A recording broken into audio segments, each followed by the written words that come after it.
On Saturday the 8th of May 2021 at block 552,448, Decred passed a vote to introduce a new Treasury spending rule, where stakeholders vote to approve how funds are spent. This is yet another milestone in Decred's history, making it increasingly more decentralised. Giving the final say to stakeholders effectively creates a system of checks to make sure all parties and individuals are acting in accordance with their proposal's budget and productive output. A function of the Treasury spend is to double check the spending is accurate before the payout. The bulk of the verifying is done before the Treasury spend goes live. This is a final layer of verification that mitigates against undesirable or harmful actions, including maliciously draining the Treasury, controlling entries acting in their own self-interest, reducing the risk of key members abandoning the project and effectively locking up the funds, preventing their use, reducing the risk of coercion, and making Treasury spending more transparent. The Treasury spending process starts when contractors submit their invoices at the beginning of each month. Commonly, this should be done in the first week, so the review process can begin. Afterwards, invoices are checked by proposal owners and moderators.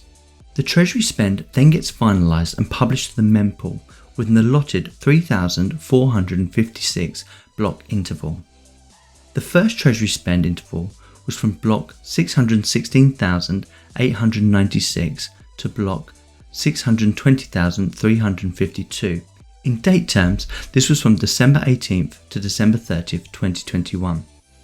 The Treasury spend stays in the mempool until the voting is complete and the transaction matures.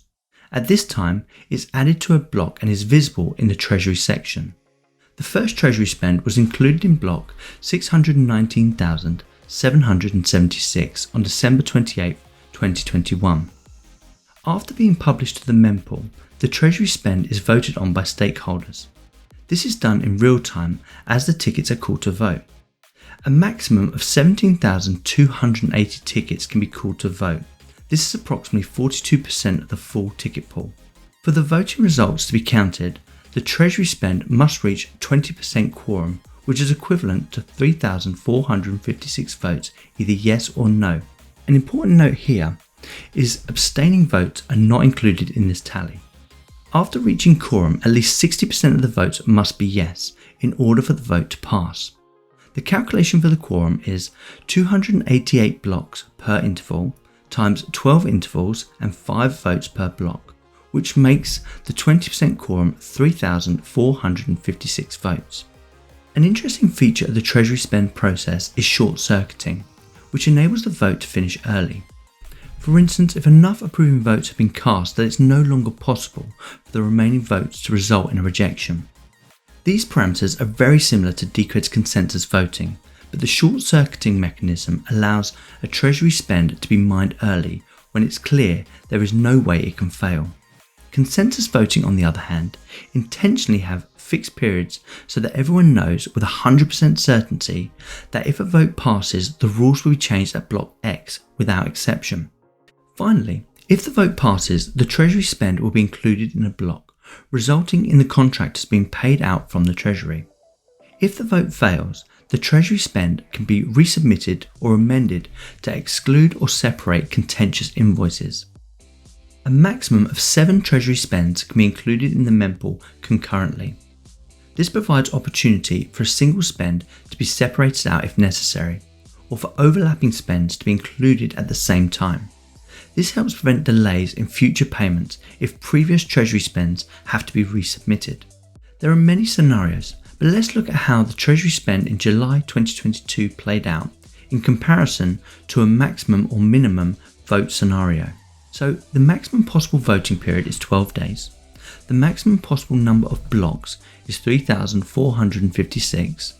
The maximum possible votes is 17,280. With a quorum of 3,456. The highest yes vote needed if all tickets vote either yes or no is 10,368, and the lowest vote needed if quorum is met is 2,074. Under the full conditions of a vote where all tickets vote without any abstains, the required yes vote for the spend to pass would need to be 10,368. The the minimum requirement would need to be 2,074. The process will only short circuit if there is not enough votes remaining to overturn the 60% yes vote.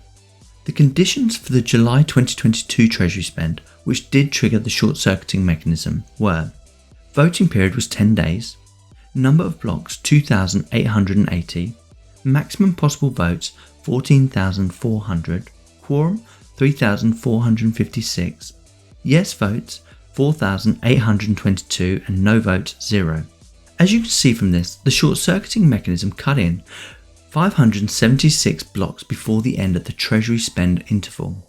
This was triggered because there was no possible way the vote could fail. For instance, there were 2,880 possible votes remaining. If all of these had cast no votes, then it would have ended up with 7,702 total votes, of which only 4,622 yes votes would be needed to reach the 60% threshold it already exceeded. It's fair to say the Treasury spend procedures and parameters are probably the most complex elements of Decred that we've covered this far, but hopefully this has given you enough insight into how this works and where the information can be found. In the next video, we'll look at DCR Data's market page and discuss the charts available, what they represent, and how to read the data. So thanks for watching, and if you enjoyed this video and you want to show your support, don't forget to give it a like, comment, and most importantly subscribe to the channel, and I'll see you guys next time.